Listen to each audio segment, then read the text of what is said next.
The US military is mandating a stand-down to counter extremism in the military. Will it stamp out extremism, or will it cause problems?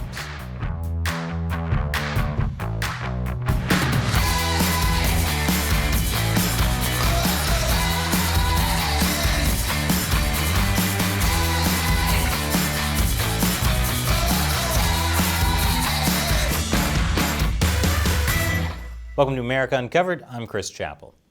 America is still shaken by the January 6th riot on Capitol Hill. That raised fears over white supremacy in the US, including in the military. That's because a number of the rioters had ties with it. Back in January, NPR said that nearly 1 in 5 defendants in Capitol riot cases served in the military. But after looking through the updated database, we calculated it's less than 1 in 7. And in the US population overall, about 1 in every 11 adults has served in the military. Is that a big difference? Well, it doesn't really matter, because the fact is, some of the rioters charged were veterans. And that's raised concerns that the military is filled with white supremacists. Of course, concerns over extremism in the military aren't new.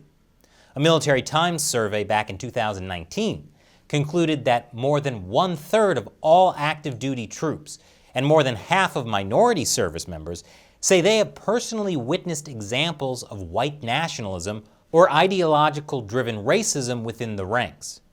But this definitely heightened the issue.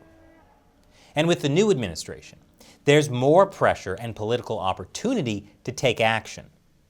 The percentage of extremists in the military may be very low compared to the 2.2 million active service members, but extremists can cause problems far disproportionate to their numbers. So, to uphold ideals that would prevent service members from engaging in extremism, U.S. Defense Secretary Lloyd Austin signed a memo back in February ordering a military stand-down. A stand-down in the military usually means a period of rest. But in this case, it means all military leaders had to set aside one entire day for discussions about extremism, which all service members have to attend. And if there's one thing that will change the mind of an extremist, it's requiring them to sit through a day of training about how their ideology is bad. The Secretary of Defense says the stand-down is the first step of a concerted effort to better educate the military about the scope of the problem and to develop ways of eliminating extremism. Service members must reject active participation in extremist organizations, including those that advance, encourage, or advocate illegal discrimination based on race, creed, color, sex, religion, ethnicity, or national origin. And to do that, all service members are supposed to report any concerning behaviors to their superiors. Those concerning behaviors include a lot of things. But people don't have to be actively participating to be considered suspicious of extremism. One indicator of extremism can simply be the possession and/or distribution of extremist literature or paraphernalia. I hope that doesn't include my new self-help book, Awaken the Missile Within. Look, it's not about violence. It's about truly fulfilling your short-range and long-range capabilities through the power of self-love. Now you might think, people should be able to read whatever they want, even if it's trash like your self-help book. But the Department of Defense disagrees. They say behavior that does not violate any laws or any extremism policies may still be a concern under the new guidelines. Here's the Secretary of Defense on the issue. I also want you to share with your leadership your own personal experiences with encountering extremist and extremist ideology in the military, should you have any. And I want your leadership to listen to those stories. And I want them to listen to any ideas that you might have to help us stamp out of the ranks the dangerous conduct that this ideology inspires. So if extremist ideology can be a concern, even if it doesn't violate any specific policies, then how will the military identify and stop extremism without overreaching? I'll get to that after the break. Welcome back. As part of the anti-extremism stand-down, military leadership talked about how service members took an oath to defend the Constitution against all threats, foreign and domestic. And they really emphasized the domestic part. Acting Secretary of the Navy Thomas Harker echoed Secretary of Defense Lloyd Austin. He warned against anything that advances illegal discrimination based on race, creed, color, religion, ethnicity, national origin, or sex, which includes gender identity and sexual orientation. Meanwhile, the Air Force distributed videos and instructions for how commanders can hold their one-day stand-down using small group discussions.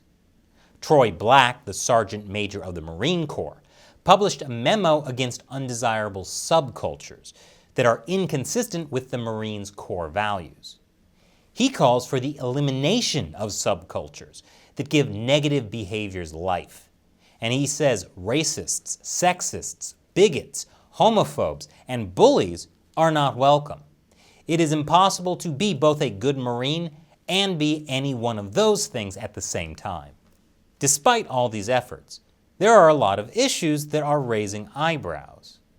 Some say that these one-day stand-downs are not enough, and the military should be doing more. Pentagon spokesman John Kirby said the Secretary of Defense has not put out any guidance or held any meetings with senior leadership to discuss deliverables, including data, anecdotes, or recommendations. There's also no plan to centralize tracking extremist activity, compiling reports, criminal investigations, non-judicial punishments, or documentation of extremist sentiments. That's a good point. How do you know how big a problem extremism is if you don't compile a national database of everyone's ideology? As pointed out by Dov Zakheim from the Center for Strategic and International Studies, one day of training isn't going to magically change people. And attendance is not a good indicator of people actually paying attention or caring. We all went to high school. So to further counter extremism, Zakheim recommends that there should be more briefings and stand-downs, at least twice a year. Plus, he says there should be mandatory testing with certificates of completion at the end of each training session. Remember, everyone, when taking an ideological test that your livelihood depends on, please write down your true beliefs and not the politically correct answers that will let you pass the test. Strangely, a lot of service members think the whole thing is a waste of time. Others said that the stand-down script seemed forced, and leadership at times was not authentically interested in leading the discussions or covering the required topics. Some service members also found it to be very surface level without significant substance. This is because implementation has been largely left to the commander's discretion. Those who care to put a lot of effort into it, do it. Those who don't, well, they do the bare minimum. The open-ended nature of the stand-down was partially intentional. The idea was for commanders to take the lead on how it would be implemented. So should the anti-extremism training be scaled up or scaled down? More on that after the break. Welcome back. Both Republicans and Democrats have concerns about how the Pentagon plans to counter extremism, because how it's done matters. According to a retired Navy commander, if it's done correctly, it's a way to educate the force about what the problem is and what it looks like. If it is done poorly, it's a way to make people feel persecuted on the basis of political views they hold. Republican Congressman Austin Scott says he's concerned about people losing their jobs over a Facebook post that was made when somebody was mad. His concern is warranted because the Navy warned sailors they could be participating in extremism just by posting, retweeting, or liking an offensive post on social media. Yeah, that's on page 35 of the training, Prohibited Social Media Practices. But it sounds pretty vague. I mean, what if I like a post supporting organic grass-fed beef? I would offend vegans and McDonald's. But it goes further. The rules also say do not post about partisan political topics, and do not share posts from a partisan source or any that solicit funds for political campaigns. A lot of people find this to be a double standard, or at least confusing, because the Navy says Black Lives Matter activism is okay because it's not a politically partisan issue, even though Black Lives Matter as an organization does solicit funds for partisan political campaigns. So obviously, these ideas of extremism raise free speech issues. If this committee is going to attempt to address this issue, we need to be clear about what examining extremism means. Over the past few years, other committees have grappled with this issue of extremism and domestic terrorism. They run into the same problem over and over, the First Amendment. Congressman Rogers also says that we shouldn't be relying on online polls to guide us. We shouldn't rush to create large-scale government surveillance programs to monitor service members' political leanings, especially if such programs rely on very vague definitions of very broad words, words like hate, bigotry, and harm. Democratic Congressman Adam Smith also raises a concern.